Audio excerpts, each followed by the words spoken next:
यीशु मसीह के मधुर नाम में आप सभी को जय मसीह की फिर से एक वीडियो के माध्यम से आप एक जन के साथ परमेश्वर के वचन को शेयर करने के लिए प्रभु ने मौका दिया, हिम्मत दिया, बल दिया। इसलिए मैं प्रभु को बहुत बहुत धन्यवाद देता हूँ। और दोस्तों, आप सभी को पता है हम दिन प्रतिदिन हम पुस्तकों का यानी कि बाइबल के पुराने नियमों के पुस्तकों का हम अध्ययन कर रहे हैं और आखिर में हमने यशायाह को ख़त्म किया है। यशायाह के उस पुस्तक को हमने स्टडी किया, बहुत अच्छी स्टडी किया और मैं आशा करता हूँ कि आप सब लोगों को यशायाह की पुस्तक का जो इंट्रोडक्शन है वो आपको पता लग गया है। हम सब बातें जो है वीडियो के माध्यम से नहीं बता सकते, क्योंकि आप सभी को पता है अगर हम सब बातें वीडियो के माध्यम से अगर हम बताएं तो वो वीडियो जो है बहुत लंबी बन जाएगी, क्योंकि बहुत ही डिटेल में जो है परमेश्वर का वचन लिखा गया है।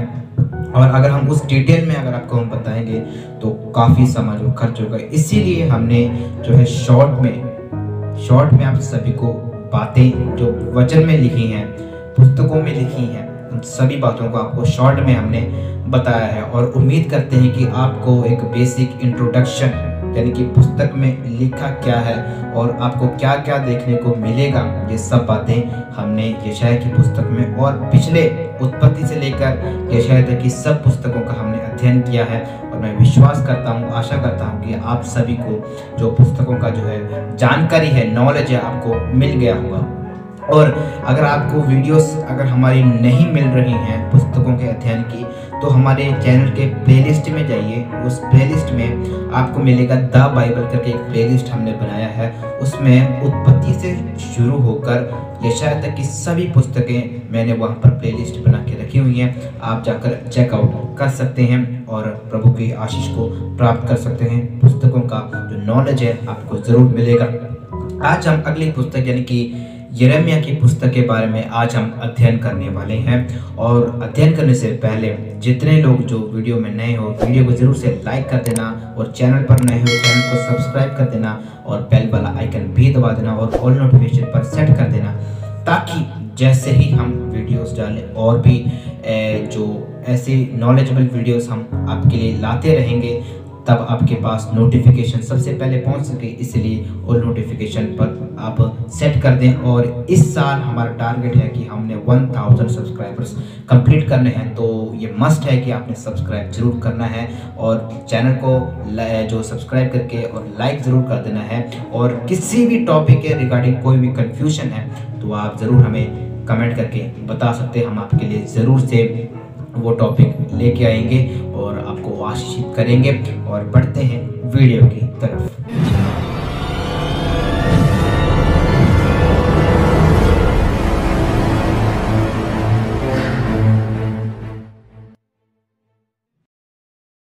यिर्मयाह की पुस्तक या फिर द बुक ऑफ यिर्मयाह बहुत ही जबरदस्त रूप से लिखा गया एक पुस्तक है।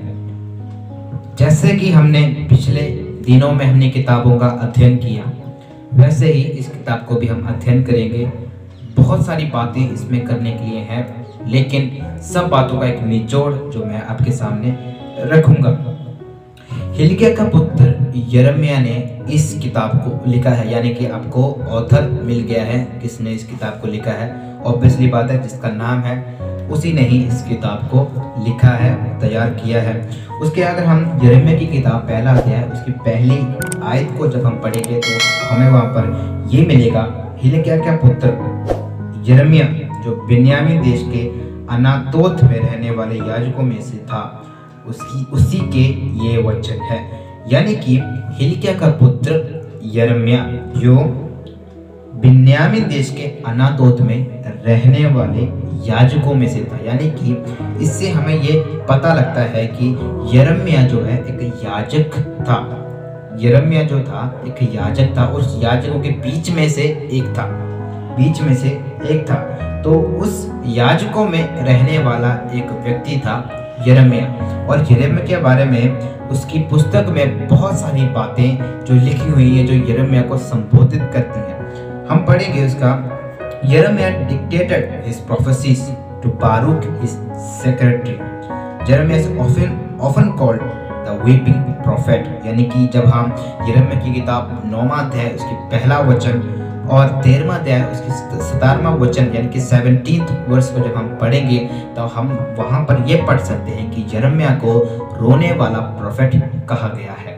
दोस्तों, परमेश्वर ने बहुत सारे नबियों को खड़ा किया, परमेश्वर ने बहुत सारे भविष्यद्वक्ता को खड़ा किया कि ये जो फ्यूचर बताने के लिए नहीं, यानी कि कोई ऐसा पर्सन होता है, मतलब आज के ज़माने में जब हम देखें, आज के ज़माने में जो नबी लोग होते हैं जो अपने आप को प्रोफेट मानते हैं, वो सिर्फ क्या करते हैं, आपके मोटरसाइकिल का नंबर बताते हैं, आपका नंबर प्लेट में क्या नंबर है वो बताते हैं, आपके घर में कौन कौन सी चीज़ें रखी हुई हैं। तो ये सब बातें आजकल के प्रोफेट बताते हैं, जो कि बहुत ज़्यादा रॉन्ग बातें हैं और बहुत ज़्यादा गलत बातें हैं। तो ये परमेश्वर की आत्मा के हवाले से नहीं होता है। लेकिन यिर्मयाह जो प्रोफेट है, एक देश के लिए परमेश्वर ने खड़ा किया, उस प्रकार के उस पापों को दिखाने के लिए, यानी कि आपके लिए जब प्रोफेसी होगी, आपकी गलतियों को निकालने के लिए, आपके बीच में से उस गलतियों को बाहर निकालने के लिए, आपकी गलती क्या है, आपकी गलती को रियलाइज कराने के लिए ही परमेश्वर क्या करता है, प्रोफेट्स को यानी कि नबियों को या भविष्यवक्ता को खड़ा करता है। पवित्र आत्मा का काम क्या होता है, आपकी गलतियों को रिवील करना, आपकी गलतियां, आपकी मिस्टेक कहाँ पर है, आपको वो रिवील करना, आपको वो बताना कि आप गलत कहाँ पर हो। Are you getting my point और नॉट? तो इसी रीति से परमेश्वर ने अपने नबियों को खड़ा किया, एलिया जैसे नबी, एलिशा जैसे नबी, जो इज़राइल के विरुद्ध में जो है भविष्यवाणी करते थे। यशायाह, यिर्मयाह, ये सभी इज़राइल के विरुद्ध में जो है भविष्यवाणी करते थे, क्योंकि इज़राइल के काम बुरे थे और उस बुरे कामों को खत्म करने के लिए, यानी कि पाप को खत्म करने के लिए यहोवा परमेश्वर ही तुम्हारा परमेश्वर है, ये स्थापित करने के लिए जो है परमेश्वर ऐसे प्रोफेट्स को खड़ा करता था और इनके द्वारा देश देश के लोगों के विरुद्ध में प्रभु भविष्यवाणियां करवाता था। तो इसको एक रोने वाला नबी कहा गया, यानी कि यिर्मयाह को एक वीपिंग प्रोफेट कहा गया है। हर बातों को लेकर वो बहुत ज़्यादा रोता था। आपको एक मैं अध्याय पढ़ाई देता हूँ। यिर्मयाह की किताब 9 अध्याय उसका पहला वचन में लिखा है, यानी कि द बुक ऑफ यिर्मयाह चैप्टर 9 वर्स 1, भला होता कि मेरा सिर जल ही जल और मेरी आंखें आंसुओं का सोता होती, कि मैं रात दिन अपने मारे हुए लोगों के लिए रोता रहता। तो इसी आयत से हमें ये पता लगता है कि यिर्मयाह जो है, यिर्मयाह नबी जो है, वो हमेशा परमेश्वर के सामने रोता था, वो हमेशा विलाप करता था, क्योंकि उसके लोग मर रहे हैं, उसके लोगों पर जुल्म हो रहा है, उसके लोगों पर अत्याचार हो रहा है, उसके भाइयों पर अत्याचार हो रहा है। इन सभी बातों को देखकर यिर्मयाह परमेश्वर के सामने रोता था। तो जब हम विलाप गीत को भी पढ़ते हैं, वहां पर भी हमें यिर्मयाह के जो आंसुओं से लिखे हुए सभी बातें हम वहां पर पढ़ सकते हैं कि इज़राइल पर जब विपत्ति आई थी, विपत्ति उस जगह पर यानी कि इज़राइल पर, उन लोगों पर आई थी, तब यिर्मयाह कितना ज़्यादा विलाप किया, यिर्मयाह ने किस रीति से परमेश्वर के सामने वो दुख को प्रकट किया। आगे जब हम पढ़ेंगे तो हमें यह पता लगता है कि perhaps because he was commanded not to marry, यानी कि उसको विवाह करने की आज्ञा परमेश्वर ने नहीं दी थी। अगर ये आप पढ़ना चाहते हो तो यिर्मयाह की किताब द बुक ऑफ यिर्मयाह चैप्टर 16 वर्स 2, 16वां अध्याय उसकी दूसरी आयत में हमें ये पता लगता है कि परमेश्वर ने उसको विवाह करने के लिए यानी कि शादी करने के लिए प्रभु ने उसको आज्ञा नहीं दिया था, उसको एकदम सिंगल रहने के लिए परमेश्वर ने आज्ञा दिया था। He is also known as the reluctant prophet, यानी कि उसको पहला अध्याय उसके 6वें वचन में हम ये पढ़ते हैं कि यिर्मयाह वहाँ पर क्या कर रहा है, तब मैंने कहा हाय प्रभु यहोवा, देख मैं तो बोलना भी नहीं जानता क्योंकि मैं लड़का ही हूँ। यानी कि अपने आप में थोड़ा सा उसको घबराहट आ रही है, थोड़ा अंदर नर्वसनेस उसको महसूस हो रही है कि मैं कैसे लोगों से भविष्यवाणी करूँ, क्योंकि मैं एक यूथ हूँ, एक मैं लड़का हूँ। तो परमेश्वर जिसको काम देता है प्रभु उसी से ही वो काम करवाता है। अगर मेरे से प्रभु कोई पर्टिकुलर कोई काम करवा रहा है, कोई इवेंजलिज्म करा रहा है, किसी तरह का कोई भी संदेश प्रभु पहुंचा रहा है, तो वो प्रभु मुझसे ही कराएगा, किसी और से नहीं कराएगा वो। तो ये संदेश आपके लिए भी है। जो काम प्रभु ने आपको दिया है, जो ड्यूटी प्रभु ने आपको दी है, वो ड्यूटी आपने ही करनी है। जो काम प्रभु ने मूसा को दिया था वह मूसा से ही करवाया। जो प्रभु ने ड्यूटी यहोशुआ को दिया, प्रभु ने उसी से ही वो ड्यूटी को निभाया, वो करवाया। तो एक एक व्यक्ति को मैं ये कहना चाहता हूँ कि आपको जो प्रभु ने ड्यूटी सौंपा है, काम सौंपा है, आपने वो काम करना है। यिर्मयाह जो नाम का अर्थ है, the name Jeremiah means Yahweh establish, यानी कि यहोवा स्थापित करता है, यहोवा स्थापित करता है, याहवे एस्टैब्लिश। और इसकी डेट ऑफ राइटिंग, यानी कि इस बुक को, इस किताब को लिखने का जो वक्त है, उस डेट जो है 627 बीसी टू 585 बीसी, यानी कि बीसी को हम पीछे से काउंट करते हैं, यानी कि 1600 से पीछे को हम काउंट करते हैं। बीसी मतलब बिफोर क्राइस्ट, ईसा पूर्व, इसको हम बोलते हैं। 627 से 585, ये एकदम एक्यूरेट नहीं है, ये एकदम जो है सही भी नहीं है, गलत भी नहीं है, एक अनुमान है, एक जो हम बोलते हैं प्रोबेबिलिटी है कि ऐसा इस समय में ये लिखा जा सकता है। और Jeremiah lived at the same time as Zephaniah, Habakkuk, Daniel and Ezekiel. His prophetic ministry began in 626 BC, यानी कि यिर्मयाह की जो मिनिस्ट्री थी, यिर्मयाह नबी की जो मिनिस्ट्री थी, उस वक्त में प्रोफेट थे जेफन्याह, हबक्कुक, दानियल और एजेकियल, ऐसे प्रोफेट्स भी उस समय में, जो यिर्मयाह के समय में मौजूद थे। कई लोगों का जो शक ये होता है कि यशायाह खत्म हो गया, यशायाह के बाद यिर्मयाह आ गया, यिर्मयाह के बाद एजेकियल आ गया, एजेकियल खत्म होने के बाद नहीं, ये सभी एक समय में थे, लेकिन प्रभु ने अलग अलग रीजन में अलग अलग ड्यूटी सौंपी थी। आपने यहाँ पर प्रचार करना है, आपने यहाँ पर प्रचार करना है। अब ये देख, जैसे कि हम वचन में पढ़ सकते हैं और थियोलॉजी बुक्स में भी हम पढ़ सकते हैं, तो वहाँ पर हमें यह पता लगता है कि यिर्मयाह को साउथर्न किंगडम में, यानी कि यहूदा के साउथर्न किंगडम में उसको प्रभु ने ड्यूटी सौंपा कि तुमने वहाँ पर प्रचार करना है। मैं एक जो है आपको एक टेबल में आपको ये बताऊंगा। यशायाह को यहूदिया में भेजा गया, आपने वहाँ पर प्रोफेसी करनी है यहूदिया में, और यिर्मयाह भी वहाँ पर ही था यहूदिया में, यानी कि लेकिन साउथर्न किंगडम में, साउथर्न रीजन में, यानी कि दक्षिणी इलाके में जो यिर्मयाह को परमेश्वर ने भेजा ताकि वहाँ के लोगों से आप क्या करो, प्रोफेसी करो। और मैं एक बात और बताना चाहता हूँ कि यिर्मयाह को जो है बहुत ज़्यादा ताड़ना, बहुत ज़्यादा जो मार है लोगों की तरफ से पड़ती रही। बहुत सारे सतावटों के बीच में से परमेश्वर का दास यिर्मयाह गुजरा, और उसकी ज़िंदगी भी ऐसी थी कि भाई वो बहुत ज़्यादा रोते रहते थे, परमेश्वर के सामने विलाप करते रहते थे। और दूसरी बात है, उनकी ज़िंदगी में जो सतावट है वो बहुत ज़्यादा आई। इब्रानियों की किताब 11वां अध्याय उसके 37 में वचन के अनुसार जो वहाँ पर बातें लिखी हुई है, उसी के प्रकार यिर्मयाह की जो ज़िंदगी में बहुत ज़्यादा जो कष्ट है, वो क्लेश है, वो उसने सह लिया। हम जब अध्याय को पढ़ते जाएंगे तब हमें ये पता लगेगा कि यिर्मयाह की ज़िंदगी कैसी थी और प्रभु ने कैसे अपने दास को जो है बलबूते में खड़ा किया, बल में खड़ा किया, शक्ति में खड़ा किया प्रोफेसी करने के लिए। और उनकी जो मिनिस्ट्री है वो 626 बीसी में शुरुआत की गई, और उनके समय में जफन्याह नबी, हबक्कुक नबी, दानियल नबी और एजेकियल नबी, ये आदि प्रोफेट्स उनके ज़माने में मौजूद थे।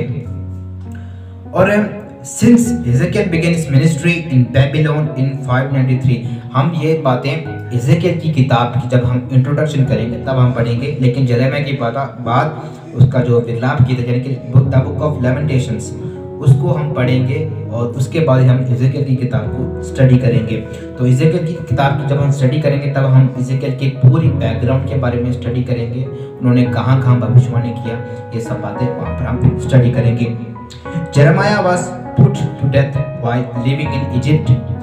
तो ये एक थियोलॉजी एक बात है, थियोलॉजिकल बात है, क्या वो हिस्टोरिकल बात भी हो सकती है कि जेरेमाया जब मिस्र में थे, मिस्र में वो जब गए थे वहाँ पर उनको मार दिया गया था इब्रानी 11 के 37 के मुताबिक।